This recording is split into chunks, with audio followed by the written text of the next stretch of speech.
Hello friends, this is Himanshu from Code Campaign, and today we are going to learn about how to calculate the time complexity of the algorithms. So first of all, what is time complexity analysis of algorithm? The time complexity analysis of algorithm tells us how the time function grows with input function for the given algorithm. I'll explain it in the upcoming slides. What does it even mean? Okay, so what does it mean by time function growth with respect to the input function? Okay, so let's take a basic example here. Okay, suppose we have two axes, and on x-axis we have input, uh, which represents the length, and here we have y-axis on which we are going to represent time in nanoseconds. Okay,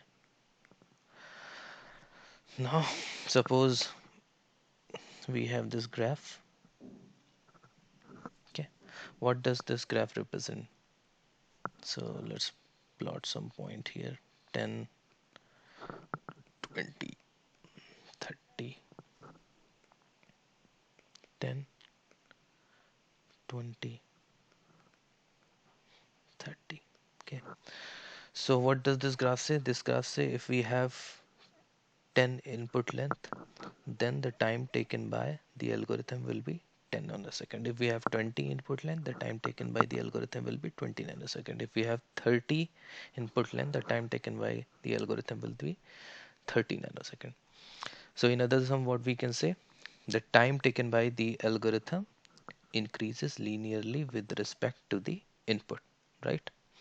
So here time function growth with respect to the input function is linear, right? Okay, now how we are going to represent this? Pretty simple, right? Suppose this is our time function and it is increasing linearly with input function. Okay, okay, so now you guys know what does it mean by time function growth with respect to the input function. Okay, so let's move on. So why do we need to find the time complexity of the algorithm? So the time complexity of the algorithm gives us an idea of how much time an algorithm will take to execute for a given input. Okay, so let's see with some examples what does it even mean. Okay, so first of all, let's take the example of two different processors. Okay, or two different machines, I will say. So one machine is M1, the other machine is M2, and this machine has one CPU, we'll say CPU 2, and this guy has CPU 1. Okay, now suppose this CPU is some powerful CPU i7, this CPU is less powerful CPU i3. hmm?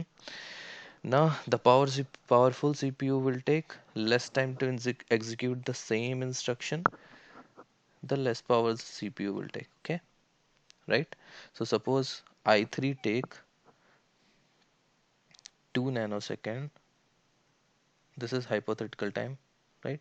2 nanosecond to execute each of these instructions, right? While the i7 take 1 nanosecond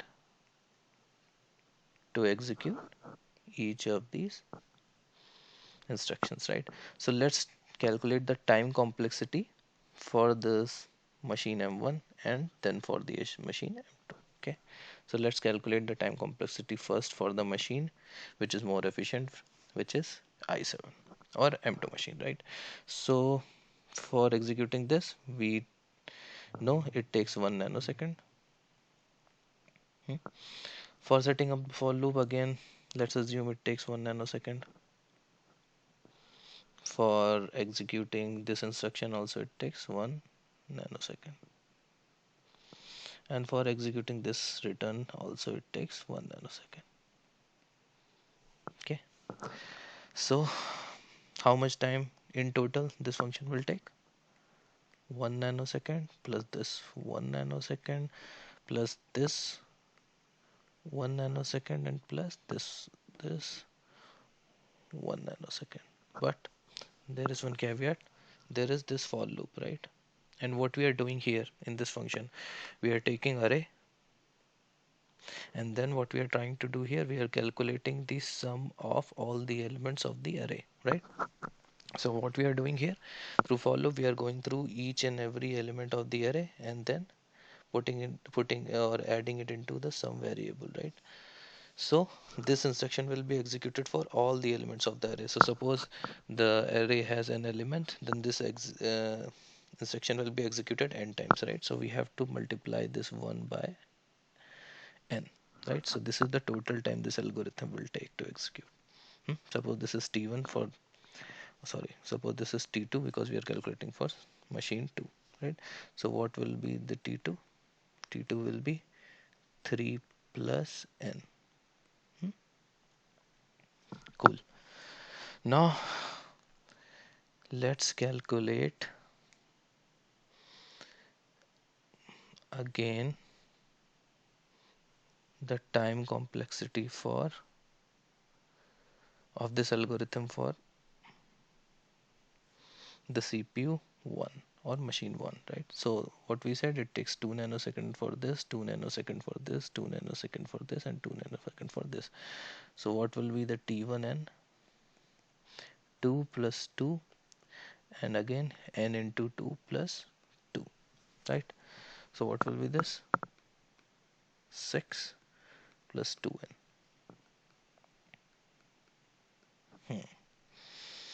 Right? So what we'll do now, we will plot this, both of these into a graph, okay, and try to understand what this thing represent. Okay, so let's create some space here by erasing this.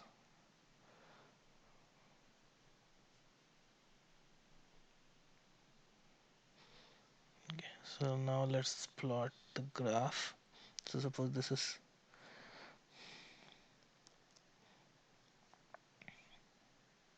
t-axis and this is again input length axis.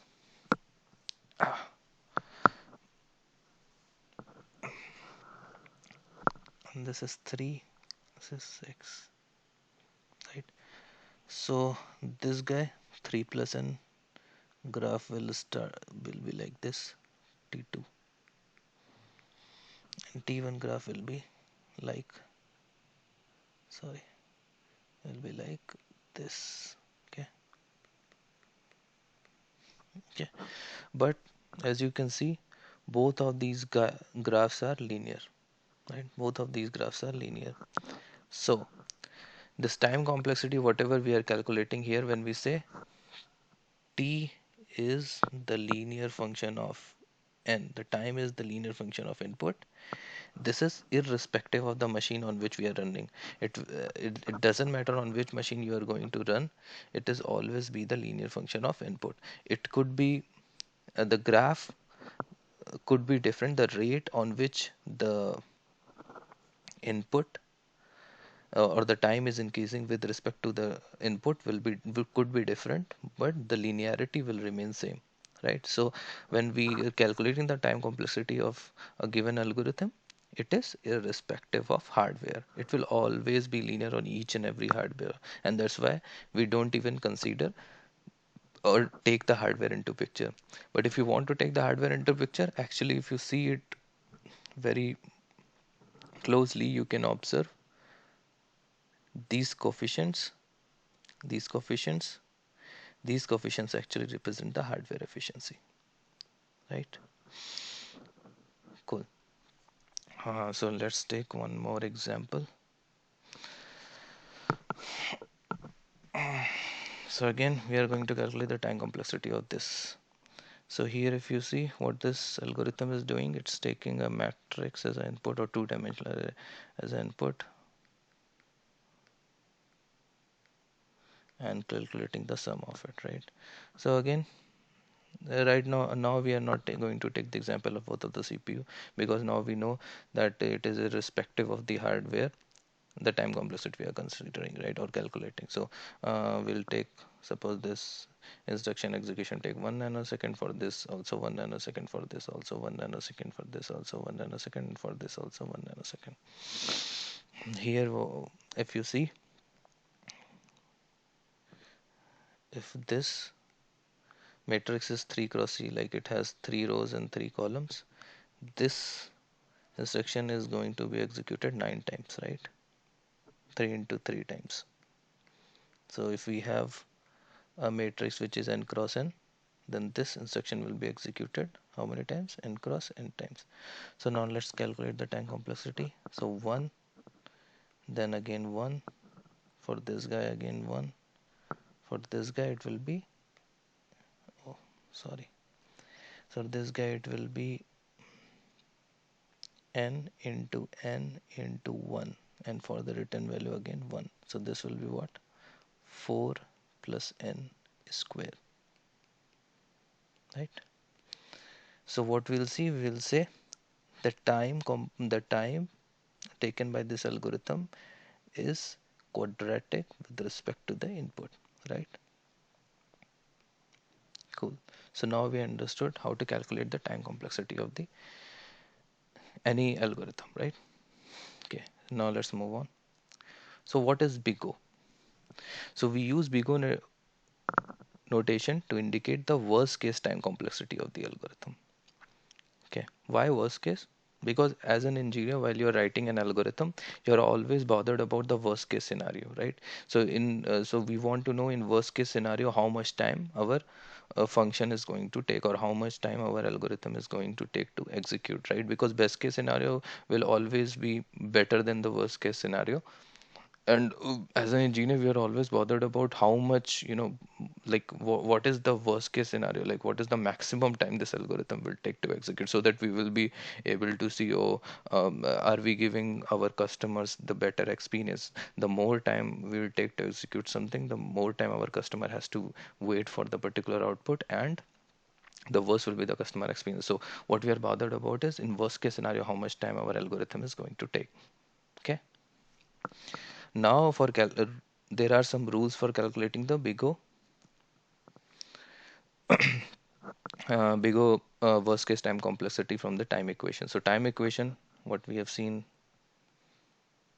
last moment, right? So these are the time complexity equations that we have calculated. So there are sub rules. If you want to convert it into the big O notation, there are these two rules that you have to follow.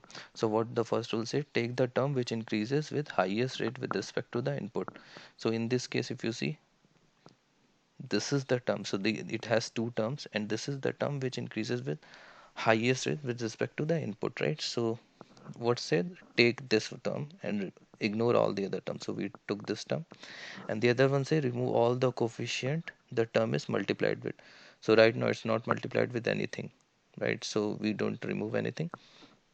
So what will be the big O for this? So we can say the big O will be O of n. So this is your big O time complexity. So the time equation was this, time taken equation by this, and the big O complexity is O of n. Okay, we'll take some other example and see how to calculate the big O notation, right? So as we have seen in the previous example, we will calculating the sum. The time complexity taken was the time taken to execute this particular function was 2n, right? This was for the CPU, which was slow, which was taking 2 nanosecond to execute in every instruction. Now let's convert this into the big O. Okay, so what does big O says? To convert it to big O, what we have to do? Take the term which increases with the highest rate with respect to the input. So what is the term which is increasing with highest rate? Is this one, right? So we'll take this term. The other step says remove all the coefficient the term is multiplied with. So this is multiplied with the coefficient 2. So we'll remove this. So what is the big O time complexity of this algorithm is O of n. Okay, now let's take the other example. Again, for this algorithm, what we calculated 4 plus n square. So now again we'll calculate the big O we'll go by the bigger rule, and bigger rule says take the term which is increasing with highest rate. So obviously this is the term with highest rate. And the second rule says remove all the coefficient multiplied with. It is not multiplied with anything, so will not remove anything. So this will be the bigger time complexity for this equation. Okay, now let's take one more example. Suppose we have one algorithm for which the time equation is like this.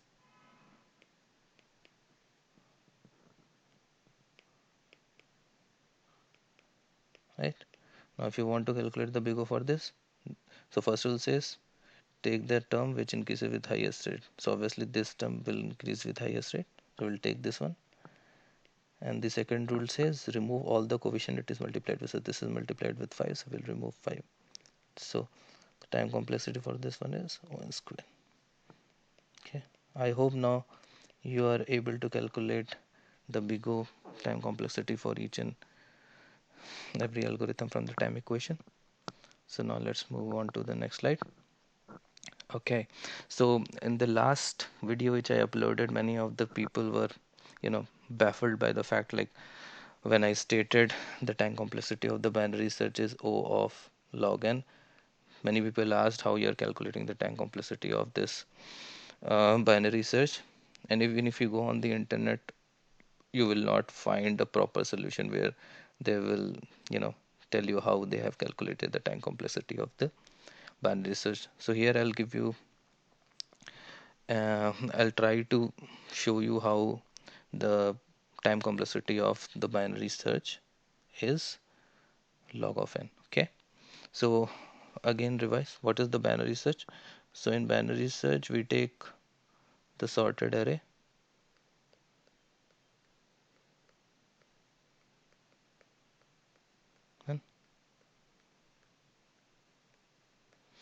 and suppose we want to search if one exists in this particular array, right?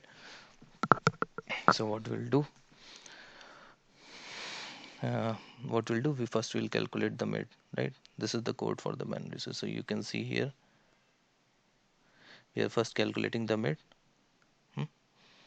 and which is 0 plus 6 divided by 2, and which is 3, right? So we'll come here, then what we'll seeing here, then we are seeing if mid of the array, which is 4, is equal to the element. No, it is not equal to the element. Then if element, which is 1, is less than mid of the 4, which is true, then what we are doing, we are making end equal to mid minus 1. So our end will come here, right? And our start will remain here, right? So we'll take this array now. So what we are doing here, we are removing half of the array in each and every step, right? Okay, so now let's take one example and see how we are going to calculate the worst case time complexity of this algorithm. So the worst case time complexity of the binary search will be when we are dividing the array each and every time. So if you see in this case, 1 2 3, right? We have divided the array into half. Now we'll again divide the array into half, suppose. So when I'll again divide the array into half, will be what? 1 plus 2 divided by 2, which will be 1, right? So which will be 1, right? And we want to search what? 1 here. So 1 is less than 2. Okay, so we'll be left with one element here, right? So actually this is the worst case, that we have to divide the array into each and every half, and we are ending our algorithm here where we are left with one element, because we cannot go beyond this. Okay, so there are only two scenarios in which worst case will happen: when the element when we are left with only one element in our array, like we have went through all the array and we are left with only one element, or the element that we are searching for does not even exist in the array, right? So this is the worst case scenario. Okay, now let's take one more example and see.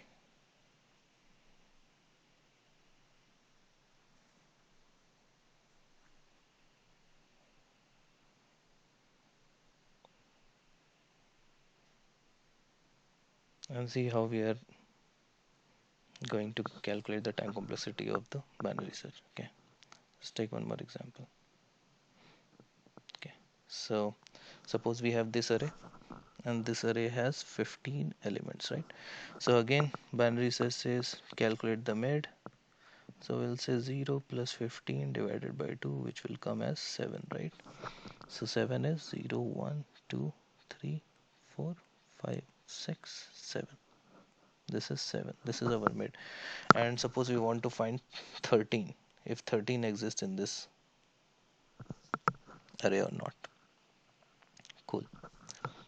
Or suppose we don't want to find 13, we'll take the worst case scenario, right? We want to be left with only one element. So we want to find 15 if 15 exists in this array or not. Cool. So we'll compare 15 with 16, and 15 is less than 16. So we will only consider now this array, right? So we are left with this array. So as you can see here, we have removed this array. Completely this array we have removed. I are left with only this array. So start index is 0 and the end index is 6. Right? Now again, we'll calculate the mid, which is 0 plus 6 divided by 2 and comes as 3. So we'll come here 0, 1, 2, 3. And we want to search 15, and 15 is greater than 8. So here if you see, if element is, which is 15, is greater than 8, then what we'll do, we'll say start equal to mid plus 1, and our mid was 3, right? So our start will become 4 and end will remain at 6. So what will be our next array?